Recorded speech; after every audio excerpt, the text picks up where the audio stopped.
traduisez. Vous la traduisez. Ça enregistre. C'est un film. Petit film. Ufak.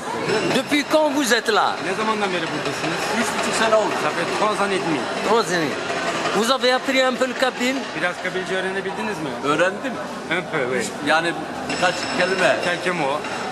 Hoş geldin. Sözünüz kabilce. Ya, Asuf Yisfen. Azul. أسهل نصف يسوي. Ha. صح عليك. Say. Başka? Emi. Emmi. Emmi. عمي. Yok. Emmi, deda. دادا. أيانوت زيزي مرافون. Başka kelimeler de varmış. Yok. مرافو. Ne dedi? Emik. Emik, qu'est-ce qu'il a dit? Qu'est-ce qu'il a dit? Par exemple, comment on dit emik? Emik. عمي. Qu'est-ce qu'il a dit? عمي. عمي. تقدر من كوزان. Yok. No. Şey. أمك أمك. Emek. أمك. ما شنو شحال؟ Şehel. ايه Vallahi on connaît pas.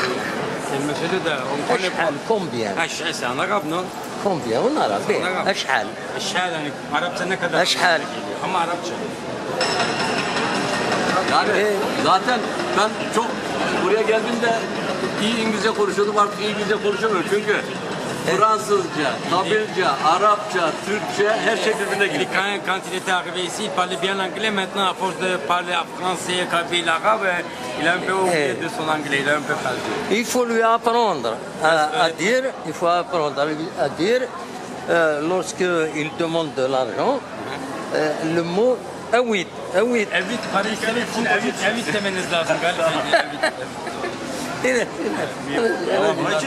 هل تفكر الناس الناس تعلمن يمر النجمعان ما دو تمسرت كذريمان اسنيني اويد فدومون O اويد zaman evit demeniz Ha, lazım.